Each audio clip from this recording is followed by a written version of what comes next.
Cool. So Vineet, I love the fact that you highlighted that there has to be an event checklist as a community manager. Please talk about the impact if you've seen anywhere with an event checklist. So, Nipun, what happens is we try to trust our brain that it will function at an optimum capacity when we are nearing something very critical. All right. But what happens is at that critical point, our brain simply gives up. So the fact of the case is, while we are planning for the event, inviting in members, figuring out how the entire scheme of the event would be, where they would get to interact, what would be the icebreaker session, so on and so forth. Plus, in case if we are having a collaboration partner or a sponsor and something has to be integrated, that also becomes part of the bigger deal. So the fact of the case is, if we have a checklist, at least we know 1, 2, 3, 4, 5, 6, 7, 8, 9, 10, 10 steps needs to be followed. Just in case if we have missed something, that will be highlighted, and already the creatives as well as the communications are in place. So it is just that we do not forget anything, and everybody gets a unique and uniform experience while they are being part of our community event. So that's where checklist, helps us every time. So even today, if I have to do a webinar, which I am doing on a Saturday for my client for onboarding the community members onto the platform, I have an event checklist. Right, it is a basic 10-step checklist, and the onboarding is going to be on a Zoom call. Nothing more than that. But the fact of the case is, by having a checklist, at least I am safe. Okay, nothing will be missed because we are going through it. Yeah. No, so I think it's like, can we create a scientific process around how to engage people more in a better way in an event? And if you can document that process, I think for me, event checklist is that. And we do that all the time at Community Hood. We keep improving our checklist as well. So yeah, thank you so much, Vineet, for sharing that. I also want to take your opinion on the piece where you shared the 3 critical elements of designing an event. Can you quickly? Correct. So the 3 critical aspects of an event is rituals, what people expect out of the event, and something which is new. So rituals are icebreakers. There is something which is very common to a community, and there is something which you create out of it. So whatever is the pulse of the crowd, whatever is the crowd expecting, if you do something new or uniqueness always sticks. All right, people will talk about what unique they felt in an event after the event is done, or maybe a couple of weeks or months also, because that is something which they have experienced new. So the rituals become part of it. Event expectations. So for example, are you coming in for a mixer? Are you coming in for a training program? Are you coming in for understanding why you are part of community? Or are you coming in for a product demo? It can be anything. Depending on what a brand is doing, part of their marketing activity, collaboration activity, as well as community activity, and all these 3 can be combined together while we are working in the holistic business sense. So event expectations have to be shared with the members, because at the end of the day, we have limited time and we choose where we want to invest our time. So that is something which has to be communicated. Ritual is something which is very core to the community, and newness. So what do you do on the spot? Even if you're crowdsourcing the challenge, for example, while members are signing up for an event, and you send them a Google Doc stating that what do you expect out of it? And if there are 3-4 expectations, or even one expectation which is common among 10 members, go ahead and do it. That will generate the wow factor. So it is always about surprise and recall value, and that is why event checklist helps us every time. Thanks, Vineet, for sharing that. I want to invite Chinmay as well on the stage. Quick background about Chinmay. Chinmay runs India's, I don't know if it's really the largest, but in my mind, it's India's largest community of cyclists in India, being run on Facebook for a long while now. All fitness enthusiasts as well, including running, cycling. Nice. Cool. So Chinmay, I want you to talk about very, very quickly, on what you shared earlier, how that event came in your mind, how did you empathize with that problem where your members needed something in that phase of COVID? All right. So I'll just start with like being a runner and a cyclist. It's an everyday ritual that I at least go for 4 or 5 times training a week. So as soon as COVID happened, I realized like I'm not able to go out. And so I started working out at home, and within a couple of days I realized, okay, some of my friends messaged me here like, what are you doing, you are not able to go out, like how we can stay active. And that was the idea, like that was the time the idea just clicked right, and I was like, okay, let me experiment it. So first of all, I messaged few of my friends and relatives, okay, I'm starting some classes on Zoom. Like I obviously started it free, like 40 minutes class. So I was like, okay. On day one, 25 to 20, like 25, 28 people turned up. And I was like, okay, nice. So that was the moment. I continued it for a week, right? And then we said, okay, let's try it out on Facebook, because everyone is addressing the same problem. Like everyone is having this problem and we need to address it the right way. We have a community of almost 25 to 28,000 people, and at least few people will be there who can be benefited with that. So when we started, like when we did a poll, like if we start these sessions, a lot of people responded with yes. So once we started on day one, there were almost around 50 plus people who joined it. It was day one, because we also brought like then we on further days when we started, we also broadcasted the same event, because Facebook has this facility, broadcasted this event on multiple pages and groups. So by the end of first week, there were 200 plus people who started joining these live sessions every single day on Facebook. Later on, people started messaging me and also on the group to the other admins that they are still doing the workouts, because not everyone is able to join the workouts from 7 to 8 p.m. Right. So they said we are looking at those sessions, and they are like, we are doing the workouts in morning or in the afternoon, or whatever time they are getting, whatever slot they have. So that created an impact, and we felt like, okay, this was something really important, and we addressed it right. So what I believe is like every time, it's not just we do not have to be very specific with the events. We also have to experiment sometimes. Like we do not know how it is going to create an impact, but we know that we always know this one thing, that it is not going to create anything negative.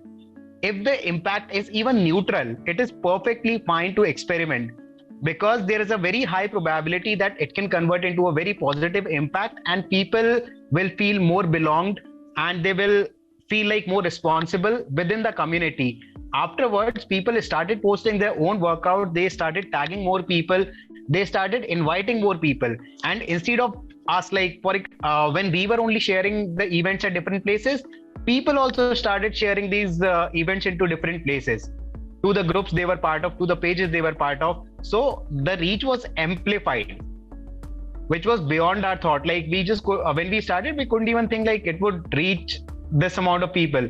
And even until after a year or so, there were people who messaged me, sir, I'm still doing your workouts and I've lost 20 kgs weight. And I was like, I never could even think about it. No one messaged me randomly saying that, sir, I'm just following your Facebook videos even now, and I'm just doing wonders with that. Like I received a couple of messages. This is just one message I'm sharing. I love that, Chinmay. Thank you so much for sharing. I'll very quickly invite Menank on stage as well. And so Menank is also a community consultant like Vineet. And Menank has been part of our roundtables lately, and we've been loving the insights that he has shared so far. I love the fact that we're both wearing colors which are different, from a men's fashion wear perspective. But I'm so glad to have Menank here. Menank has been building different communities for so many years, has a very solid experience in offline community experiences. So Menank, you talked about that digital marketing club and how you engaged your members, how you broke the ice, and what were some of the other things. Can you talk about maybe one event that you designed and like take us through different experiences you created in that event? Absolutely. So, and to give like a testimony or something, we have members from the digital marketing club right now in this event. Nice. And I was like, okay, I can see few people who were part of the digital marketing club. So that was nice because Shivaram was one of the person who was here. Great person. We connected via the club, and good stuff happened actually. So good to see people from the digital marketing club here as well. So I would like to continue on Chinmay's point of friends, and that's a very good wordplay, absolutely. And what I noticed was, especially right now when I'm consulting a SaaS company, what we did recently was super powerful. Anyone who gave us a testimonial for this SaaS company, we called them, like we reshared or retweeted them and called it Michael is our friend. And we made an entire campaign out of it. We called it Michael is our friend campaign. And we just posted it like a carousel image everywhere.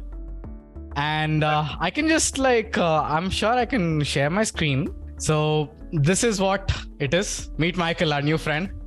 It's posted from the brand's social accounts. And what we found out, one thing which was powerful was amplify the community members via your brand accounts. Make them your advocates. That's exactly what we did. We just took like a screenshot. Rather than sharing it testimonial, try out Wrightsonic and just ending it, we were like, dude, no, just, let's create something nice out of it. This color was I think the wordplay is very, very interesting, Minank here. Yes. And I think it's something which even Chinmay did, right? With the broadcasting of the YouTube video, right? So very interesting playbook. And then we just told what he did. And then we said he posted it on LinkedIn. And then we liked it and we announced our friendship. Nice. This was fun, okay? This was all of a sudden. And we are like, are you a friend of Wrightsonic too? And share it in your stories if you're a friend. And you could win something. I pinged the team like, guys, we can make like a campaign out of it. Tell us like, what can we give away to these people?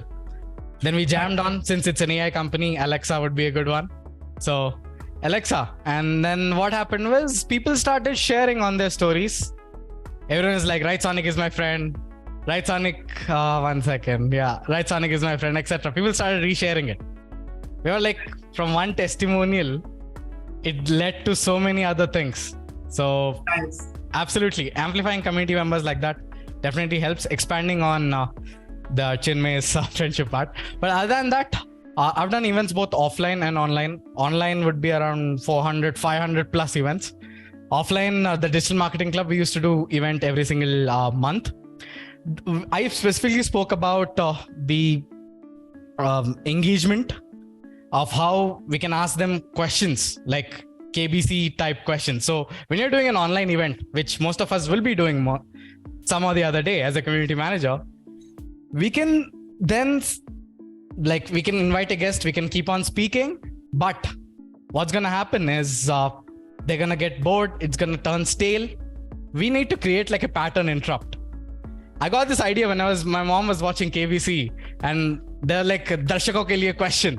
And then I was like, okay, let's do that, let's do that in our events. So we did the same thing. Now it's the audience question, guys. We input that slide in that presentation and then we told them to vote and etc. And then we were calculating, we launched like a Zoom poll. Zoom has that polls option, works great. And it led to a lot of engagement. That's one of the engagement techniques I would 100% recommend for online events. Then breakout rooms and etc. are always, recommended. It's always there. And we want to go quickly into the offline event. That's where I know there is a lot of juice. Most of us today, like the new crop is online first, but I want to quickly talk about the power of designing an offline event. So offline event was very simple. We sat on a roundtable before the event and we decided, okay, how could we curate this event? So step by step, we invited 5 community members. We assigned them roles as well. One of which was treasurer. Another role was around operations. Another role was partnerships and inviting the guests. And these were community members who joined the club. And we gave them roles based on their enthusiasm and what they're good at. And now we invited them into discussions so that they are a part of the experience. And then later on, they were handling the entire event themselves. So making them part of, giving them a role basically, in giving them some sense of ownership. That's one thing. Second thing with the offline event is we used to conduct games. One game which I remember playing with Shivaram was we used to divide. Shivaram was a group leader in that game, by the way. And we used to, we divided ourselves into groups. And then we created like a leaderboard. So these groups can work together and win the game and make the house lose. Or else these groups can go against each other and make the house win. It's more like a poker sort of game. And money was definitely involved. Somewhere around 200, where everyone pooled their money again. So that was again like a team building exercise that happened. It was like 100 rupees, 200 rupees maximum. And so conducting games is one thing. Offline event, definitely. Another thing which we did was dropping chits. Everyone, they used to come to the event. Everyone had some sort of expertise. Like I was into social media that time, Instagram followers and etc. Some were into lead gen, some were into funnels. So we used to drop chits and we used to connect people. So who are into, so let's say this person comes and says, I have a problem with building a lead generation funnel. And we used to read it and be like, okay, you need to go to this Swaroop XYZ because he's the funnel guy. So everyone used to write their problems into a chit and drop it into the box. And we used to see and we used to connect live. In front of everyone on stage. So what you can interact, go and interact, talk about funnels. Social media, come to me, I'm happy to answer. So that was again like a question answer and again a bond building exercise that happened. And the last and final thing was getting clients. So what we did was we opened up these events to public, not just community members. We charged this public, let's say around 1,000 rupees per event. And we told them that these will be the guests. These are all the people that are going to come. You can join in, you can get value, you're going to get all these templates, etc. So they came in and again, they also had problems too. So they were again a part of this exercise and they discovered the agencies who were already inside the group and they connected and they started working. So that's exactly what happened. Yeah. Wow. 3 very, very powerful tactics. Yeah. Thank you so much, Minank. It was lovely having you on the stage, contribute with your knowledge. Manohar, over to you. I'm also getting off stage and I'm quickly giving your background, Manohar. I was talking about it in the pre-event, like this event catch-up as well. Manohar is the only person in community hood who has ever hosted an event other than me. So thank you so much, Manohar, for doing that. We missed you for a long while. We know it's very difficult to catch hold of you, but thank you so much for coming back to the community industry. That's a different conversation, but yeah, Manohar, if you can quickly share, Manohar is a very, very passionate community builder, especially towards Indianized versions of community building. And yeah, Manohar has been running communities for a while now. He runs a interest-led community called 90ml, which is like very offbeat 90-minute conversations. 90 minutes of learning is the wordplay there. 90-minute learning. And then he has run communities on this platform called Mensa. So the first point in that is categorize the events into casual and premium events, which I have already said somehow through the debit card and credit card analogy. I think we need to go to first principles and remember why a meeting is different from an event, or why a gathering is different from an event. The other parallel for this, to explain this, would be every year in India, a lot of films come to the box office, right? This Friday also, a lot of films would have gotten released, but you don't know all of the films. But when you know about a film, it's particularly when the film team has been able to create an event around it. So I treat the event space as a very sacred space. And I think in my observation through my work within brand communities or through friends who work with them, somehow when we run out of ideas, we rely on events as the thing to do, because it has a very kind of tangible proof of that activity is happening in the group.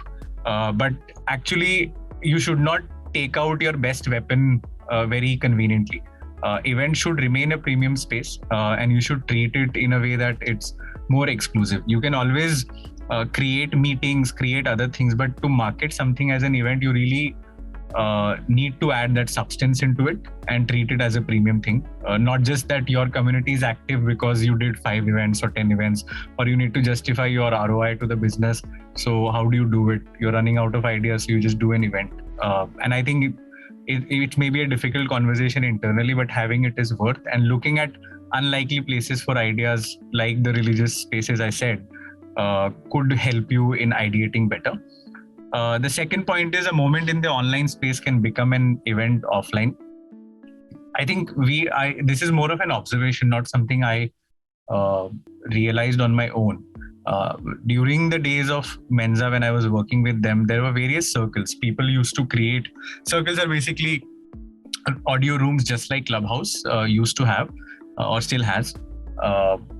So people used to create rooms around food, and they used to exchange which is the best thing to eat, which is the best place to visit. And then sometime later on the WhatsApp group, you would see pictures of people actually visiting them, having that dish and sending the picture back to the WhatsApp group. So those conversations in the online space, which was probably a moment for somebody to discover a food dish, became a food meetup online where not just one person, but multiple of them planned and say, let's have Corner House ice cream in Bangalore this week, or let's have this pav bhaji in Bombay.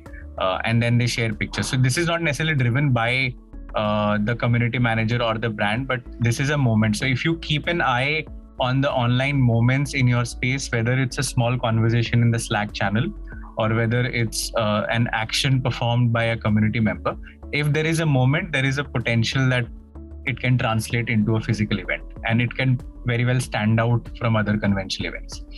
The third thing is let members create brand merch or artworks for you. Incidentally, the Starbucks example that was shown by Nipun sort of justifies this. You can extend it to different levels. If any of your member is running a startup which is into artworks, then rather than hiring a vendor, can you recruit your community member to create merch for that? So there is already an investment. There will be greater emotion investment from that member. It can become a super user. You can also always facilitate more such partnerships between members and create real value and belonging for your participating members. There can be various examples of this, right? I don't mean that it should be very professional and classy as a vendor would probably give you. I think people do have empathy. People empathize if you launch an amateur person's merch with that context that it's a community member who is trying to start. So I think as a brand, you shouldn't shy away from trying amateur stuff, but of course building that context that why is it amateur and why you're making a value driven choice rather than just a aesthetic or profit driven choice. So that is one example which I consider as a tactic. Finally, associate everyday items with your brand's flavor or format. Now, this is just like Vineet was saying, my love for puns and those kind of alliterations and figures of speech. Then I think that helped me create 90 ml or brand 90 ml, which was essentially a series of Zoom calls. And these Zoom calls were meant to create a party-like environment from people's living room because everybody was bored during the COVID. So how do you do it? 90 minutes of learning as a format because you want to spend 90 minutes together. Within that 30 ml is the speaker time and 60 minutes of learning is the group time. So whoever is interested in just 30 ml in the party, they're welcome to the speaker session. If you're interested in getting higher, like literally, then you can stay back till the 90 ml end. And in that process, the yellow color was sort of driven by my love for a craft beer called Mango Cider, which is particularly available at few places. But in Bangalore, the best one is at Brooks and Bonds, Kormangla. You can definitely go there. Not that they would know me or they would name Mango Cider after me, but I'm a regular customer there. So the yellow color scheme sort of came from there. And I think while we talk about community management to be a science, a lot of times. There is enough art within community management also, which we should, as practitioners, learn to channelize. So you might as well do something which doesn't make scientific sense to you. It doesn't necessarily mean data is telling. Of course, you have accountability, so I'm not dismeaning data, but I mean that you should give room for certain artsy things that you want to do just because you love them. And you might find that people resonate with it, relate with it. So I created this, and then sessions used to happen. Somewhere this yellow color and the mention of mango cider in my hosting time created an association that 90ml talks and mango cider are deeply connected.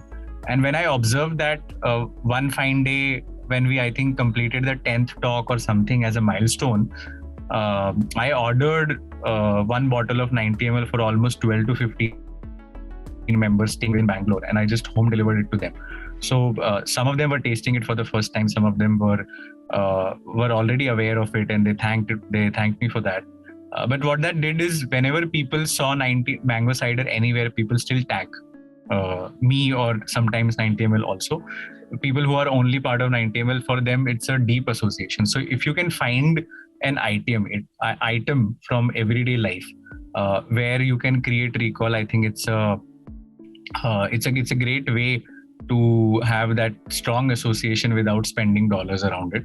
And you can find that people will use 90ml in a very in a punny and fun way though. So a lot of times people when they find 90ml pub, which actually exists in Bombay, which I did not know, like there is a restaurant called 90ml.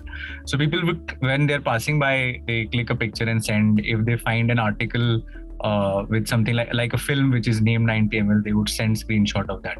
So while these are very small gestures, I think they mean a lot, and it's entirely an informal affair. So those are my set of learnings from the space of community. Cool. Thank you so much, everyone. Thanks, Vineet. Thanks, Chinmay. Thanks, Manohar. Thanks, Minang. Thanks, everyone who stayed till the end, even beyond the end, to listen to the challenge that we had received. We'll continue doing this roundtable format month on month.